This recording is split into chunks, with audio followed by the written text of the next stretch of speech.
નમસ્કાર મિત્રો, ગ્રેટ ભાવનગર ચેનલમાં આપનું સ્વાગત છે. જો તમે અમારી ચેનલ સબસ્ક્રાઇબ ના કરી તો સબસ્ક્રાઇબ કરી લેજો. અમારા વિડીયો ગમતા તો લાઇક કરજો અને શેર કરજો. એશિયાનું શહેરની વચ્ચે આવેલું સૌથી મોટું જંગલ એટલે કે આપણું વિક્ટોરિયા નેચર પાર્ક. ભાવનગરમાં આવેલું વિક્ટોરિયા પાર્ક જોવાલાયક સ્થળોમાંનું એક છે. આરટીઓથી આગળ જતા જ્વેલર્સ સર્કલ છે, ત્યાંથી પ્રવેશ લેવા માટેનો પ્રવેશ દ્વાર છે. પ્રવેશ દ્વારની સામે સ્વામી વિવેકાનંદની મૂર્તિ તમને દેખાશે. બાજુની દિવાલ પર અલગ અલગ પ્રતિકૃતિઓ રાષ્ટ્રચિહ્નની, મહાત્મા ગાંધીજીની નજરે ચડશે.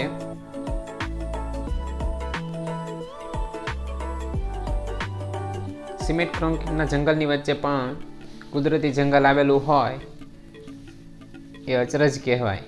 ભારતના માત્ર 2 જ શહેરમાં આવા નેચર પાર્ક આવેલા છે. એમાંનું એક આપણું ભાવનગરનું વિક્ટોરિયા પાર્ક.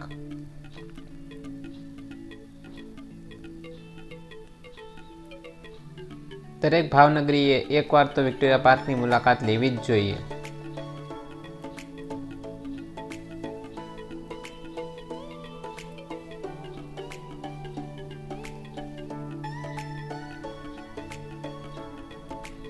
આંખોને ઠંડક મળે એવી સરસ હરિયાળી તમારી નજરે ચડશે. વિક્ટોરિયા પાર્કનું સ્થાન અને વિસ્તાર જોઈએ તો ભાવનગરના કાળિયાબેડ, બોર તળાવ અને વિદ્યાનગરની વચ્ચે ત્રિકોણાકાર વિસ્તારમાં આવેલ છે. આ પાર્ક 202 હેક્ટર વિસ્તારમાં ફેલાયેલ છે. પાર્કના વિડીયોની સાથે સાથે આપણે એની માહિતી પણ જોતા જઈશું. ગૂગલ મેપમાં તમે જોશો તો આ રીતનો વિસ્તાર જે છે એ તમને દેખાશે. ઘણો મોટો વિસ્તાર રોકાયેલો છે. મુલાકાત લેવા માટેનો સમય સવારે 6 થી 9 અને સાંજે 4 થી 6:30 છે. ઉનાળામાં સમયમાં થોડો ફેરફાર હોય છે. વિક્ટોરિયા પાર્કની સ્થાપનાની વાત કરીએ તો મહારાજા તખ્તસિંહજી ગોહિલે દેશ વિદેશમાં ઘણા પ્રવાસો કર્યા હતા.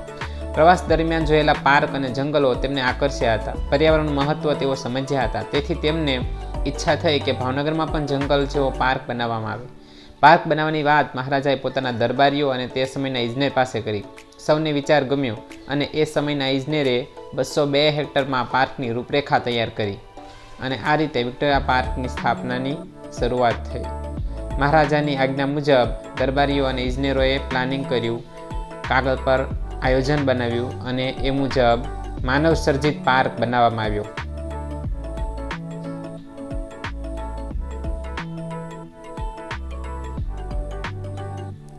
અહીં પ્રકૃતિ શિક્ષણ કેન્દ્ર ચાલે છે, એટલે કે ત્યાં વન વિભાગ દ્વારા પ્રકૃતિ શિક્ષણની શિબિરો થાય છે.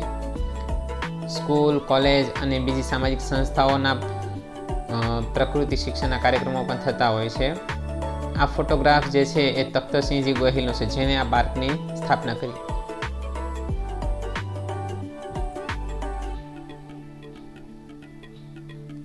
હવે સ્થાપના અને નામકરણની વાત કરીએ તો વિક્ટોરિયા પાર્કનું ખાતમુહૂર્ત મહારાજા તખ્તસિંહજીએ 24 મે 1888ના દિવસે કર્યું હતું. ઇંગ્લેન્ડની મુલાકાત દરમિયાન રાણી વિક્ટોરિયાને મળેલા. એમના જન્મદિવસે સ્થાપના કરી અને એટલા માટે જ પાર્કને એમના નામથી ઓળખવામાં આવ્યો. ત્યારથી આજ સુધી આ પાર્ક વિક્ટોરિયા પાર્કના નામે જ ઓળખાય છે. એની વિશેષતા જોઈએ તો 135 વર્ષ જૂનો છે. શહેરની વચ્ચોવચ્ચ જંગલ હોય એવો એશિયાનો સૌથી મોટો માનવ સર્જિત જંગલ પાર્ક છે. બંજર જમીનમાં વૃક્ષારોપણ કરી અને મહારાજા દ્વારા બનાવવામાં આવેલ પાર્ક ભાવનગરના ફેફસા ગણાય છે. આ પાર્કમાં અભયારણ્યની જેમ પ્રાણી અને પક્ષીના શિકારની મનાઈ છે. પ્રકૃતિના પ્રાણીઓ અને પક્ષીઓના સંરક્ષણ માટે બનાવેલો પાર્ક છે. વિક્ટોરિયા પાર્કની વિશેષતામાં જોઈએ તો 241 પ્રકારની વનસ્પતિ અને 69 પ્રકારના વૃક્ષો, જેમાં અરડુસી, અરીઠા, અર્જુન, આમળા, ગોખરું, અશ્વગંધા, શતાવરી, ખાખરો, રોકડો, સીસમ વગેરે અલભ્ય વૃક્ષોનો સમાવેશ થાય છે. આ પાર્કમાં 166 પ્રકારના પક્ષીઓ અને 13 પ્રકારના સાપ જોવા મળે છે. ઉપરાંત બીજા સરીસૃપ જીવજંતુઓ અને પ્રાણીઓ પણ ત્યાં જોવા મળે છે. નીલગાય, હરણ, સસલા, સાહુડી વગેરે પ્રાણીઓ પણ અહીંયા વસવાટ કરે છે. વિક્ટોરિયા પાર્કની સુવિધામાં જોઈએ તો 3 દિશામાં એક ગેટ બનાવેલો છે પ્રવેશ માટે. પહેલો ગેટ કાળિયાબીડ પાણીની ટાંકી પાસે છે, બીજો ગેટ આરટીઓ જવાના રસ્તે જ્વેલર્સ સર્કલ પાસે છે અને ત્રીજો બોરતળાવની પાછળના ભાગમાં ઇસ્કોન ક્લબની સામે આવેલો છે. જનરલી મુખ્ય 2 ગેટનો ઉપયોગ જ થાય છે. ત્રીજો ગેટ ક્યારેક જ ખુલ્લો હોય છે, કદાચ વન વિભાગ માટે બનાવેલો છે. વિક્ટોરિયા પાર્કના વિઝિટ પોઈન્ટની રસ્તાઓની વાત કરીએ તો સુંદર કૃષ્ણકુંજ તળાવ આવેલું છે. 2 અલગ અલગ જગ્યાએ વોચ ટાવર છે, જેના પરથી સમગ્ર પાર્કને જોઈ શકાય છે. વનભોજન શાળા છે, આરામ સ્થળ, બેસવા માટે સરસ વૃક્ષના બાકડાઓ, ત્રણેય દિશાથી ચાલવાના રસ્તાઓ અને ઘોડેસવાર માટેના અલગ અલગ આંતરિક રસ્તાઓ છે. અલગ અલગ રસ્તાઓને અલગ અલગ નામ આપેલા છે. સલીમ અલી રોડ, લવકુમાર ખાચર રોડ, મહારાજા ધર્મકુમાર સિંહજી રોડ, આવા અલગ અલગ મહાનુભાવોના નામ પરથી રસ્તાઓના નામકરણ કરેલા છે.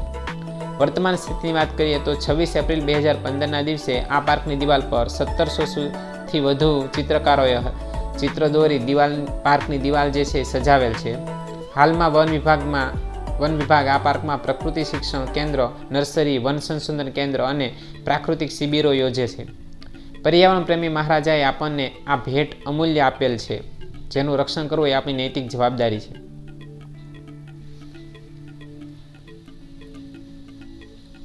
ચારે તરફ હરિયાળી અને સરસ ચાલવાના રસ્તાઓ. સવાર સાંજ પ્રકૃતિ પ્રેમીઓ અહીંયા મુલાકાત લે છે અને પોતાનું આરોગ્ય જે છે એ જાળવે છે.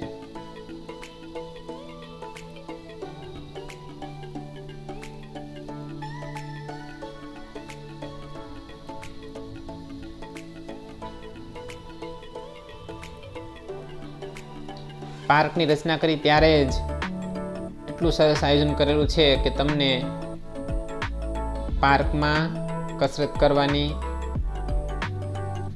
સગવડ મળી રહે, સાથે સાથે પ્રકૃતિ દર્શન પણ સુલભ્ય બને અને પાર્કમાં પ્રાણીઓ પક્ષીઓ પણ વ્યવસ્થિત વસવાટ કરી શકે. આ બધી જ બાબતોનું ધ્યાન રાખી અને પાર્ક જે છે એ બનાવેલો છે. શહેરીજનોને સવાર સાંજ ટહેલવાની મજા આવે એવો સરસ પાર્ક છે. બંને સાઈડ વૃક્ષો અને વચ્ચે સરસ રસ્તો, એકદમ હરિયાળી. પ્રકૃતિની ગોદમાં ટહેલવું આનંદદાયક લાગે.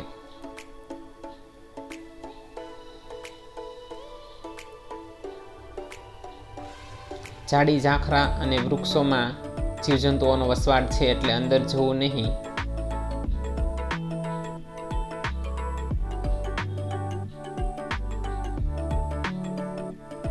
જો પાછળ ઘાસ અને વૃક્ષોની વચ્ચે મોર જોવા મળે છે.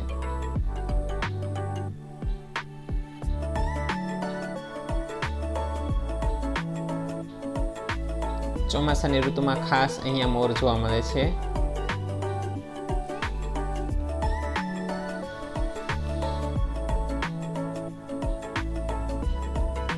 ખાણીપીણી વસ્તુઓ લઈ જવાની મનાઈ છે અંદર, એટલે જ્યારે પણ મુલાકાત લેવા જઈએ ત્યારે કોઈ પ્લાસ્ટિક અથવા ખાણીપીણીની વસ્તુઓ લઈ જવી નહીં. આ જે છે એ કૃષ્ણકુંજ તળાવ છે. તળાવના કાંઠે વિહંગાવલોકન એટલે કે પક્ષી દર્શન કરી શકો એટલા માટે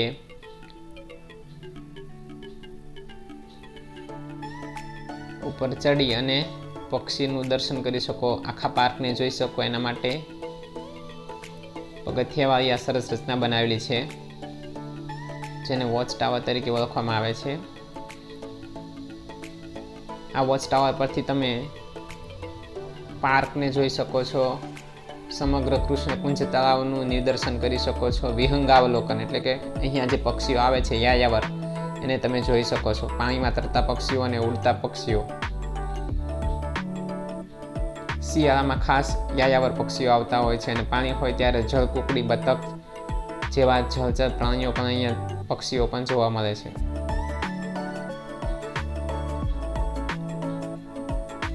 ચારે તરફની હરિયાળી તમે જોઈ શકો છો. અહીંથી આગળ જમણી સાઈડના રસ્તે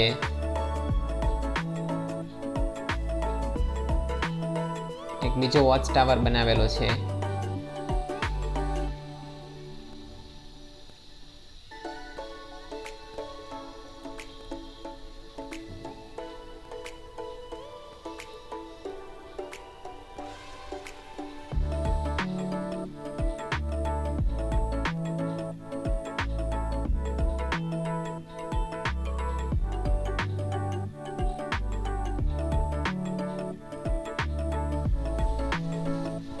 કૃષ્ણકુંજ તળાવમાંથી ઝરણાની જેમ થોડું થોડું પાણી વહી રહ્યું છે.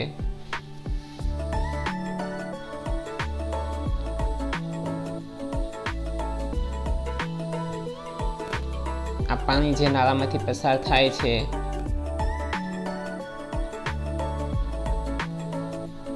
એ નાળામાંથી પાણી બીજી સાઈડ જાય છે, ત્યાં અમારી નજર પડી કે એક જળચર પ્રાણી, સરીસૃપ પ્રાણી જેને આપણે સાપ કહીએ છીએ, એ નજરે ચડ્યું.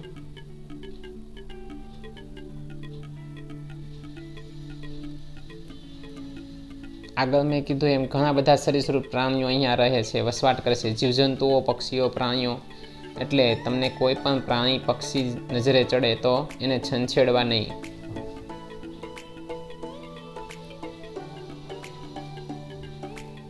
મહારાજાની દીર્ઘદ્રષ્ટિએ આ પાર્કની રચના થઈ છે અને એમનો હેતુ પ્રાણીઓ, પક્ષીઓનું રક્ષણ કરવાનું, સંરક્ષણ કરવાનું, પ્રકૃતિનું જતન કરવાનો હતો. તો આપણે એમાં કોઈ ખલેલ ન પડે એ ધ્યાન રાખવું જોઈએ. આ છે ઓબ્ઝર્વેશન પોઈન્ટ, જ્યાંથી તમે સમગ્ર પાર્કને જોઈ શકો છો. થોડી ઊંચાઈએ છે એટલે માત્ર વિક્ટોરિયા પાર્ક જ નહીં, આસપાસનો વિસ્તાર પણ ત્યાંથી દેખાય છે.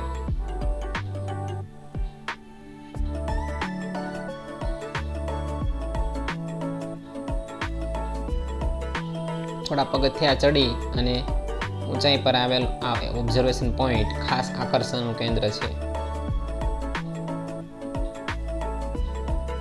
કારણ કે ત્યાંથી સમગ્ર વિક્ટોરિયા પાર્કને અને આસપાસના વિસ્તારને જોઈ શકાય છે. બહુ જ સરસ દ્રશ્ય ત્યાંથી નજરે ચડે છે. ભાવનગરમાં રહેતા દરેક લોકોએ એકવાર તો આ પાર્કની મુલાકાત લેવી જ જોઈએ અને આ પાર્કમાં આવો તો આ ઓબ્ઝર્વેશન પોઈન્ટ તો ખાસ જોવો જ જોઈએ. ભાવનગરના ઘણા પ્રકૃતિ પ્રેમીઓ આ પાર્કની નિયમિત મુલાકાત લે છે, સવાર સાંજ. ઘણા તસવીરકારો, એમાંના એક અમૂલ પરમાર, વારંવાર નિયમિત અહીંયા પાર્કની મુલાકાત લેતા જ હોય છે અને વારંવાર એમના દ્વારા લેવાયેલ તસવીરો સૌરાષ્ટ્ર સમાચારમાં છપાયેલી જોવા મળે છે. સવાર સાંજ સૂર્યોદય અને સૂર્યાસ્તના દ્રશ્યો એ પોતાના કેમેરામાં કેચઅપ કરે છે અને સરસ તસવીરો ખેંચી અને નગરજનોને છાપાઓ દ્વારા દેખાડે છે. તસવીર લેવી એ પણ એક કલા છે અને આવા સરસ પ્રાકૃતિક સ્થળે તસવીરકારો જે તસવીર લેતા હોય છે એ અદ્ભુત હોય છે. જોઈ શકો છો તમે આસપાસનો વિસ્તાર, વિક્ટોરિયા પાર્ક, કેવો સરસ નજારો છે.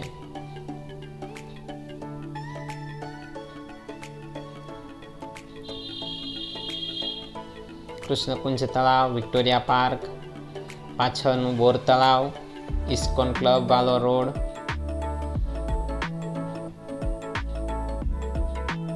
આ બધા જ વિસ્તાર અહીંથી તમે સ્પષ્ટ જોઈ શકો છો. બોર તળાવથી એકદમ નજીક જ છે એટલે બોર તળાવ પણ તમને અહીંથી દેખાશે.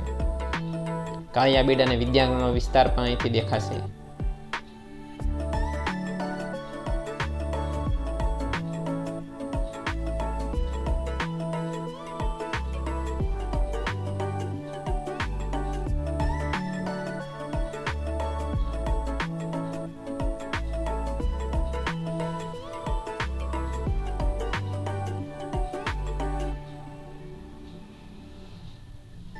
મહારાજાએ વસાવેલ આ પાર્ક ભાવનગરનું ઘરેણું છે, ભાવનગરનો શ્વાસ છે, કારણ કે આપણને એ આટલો બધો ઓક્સિજન પૂરો પાડે છે કે નહીંતર આપણું શહેર જે છે એ પ્રદૂષિત થઈ ગયું હોત. આ પાર્કની દિવાલ પર દોરેલા ચિત્રો જે છે એ પણ એની શોભામાં અભિવૃદ્ધિ કરે છે. વિક્ટોરિયા પાર્કમાં જે પક્ષીઓ જોવા મળે છે એના પોસ્ટર પણ ઘણી જગ્યાએ લગાડેલા છે. પક્ષીઓનું અને પ્રાણીઓનું વૈવિધ્ય આ પાર્કમાં જોવા મળે છે, જે કદાચ બીજા કોઈ શહેરમાં નહીં જોવા મળતું હોય. સિમેન્ટ કોન્ક્રીટના જંગલમાં પણ આટલું બધું પ્રાકૃતિક વૈવિધ્ય નવાઈની વાત કહેવાય અને આપણા માટે ગૌરવની વાત કહેવાય કે આપણા શહેરમાં આટલું બધું પ્રાકૃતિક વૈવિધ્ય જોવા મળે છે. તો આવો વિક્ટોરિયા પાર્ક આપણને મળ્યો છે, જેમાં અલભ્ય વૃક્ષો છે, અલભ્ય પશુઓ, પક્ષીઓ, પ્રાણીઓ, જીવજંતુઓ વસતા હોય, ઓક્સિજનયુક્ત વાતાવરણ હોય અને આપણે મુલાકાત ના લીધી હોય તો એકવાર અવશ્ય મુલાકાત લેવી જોઈએ.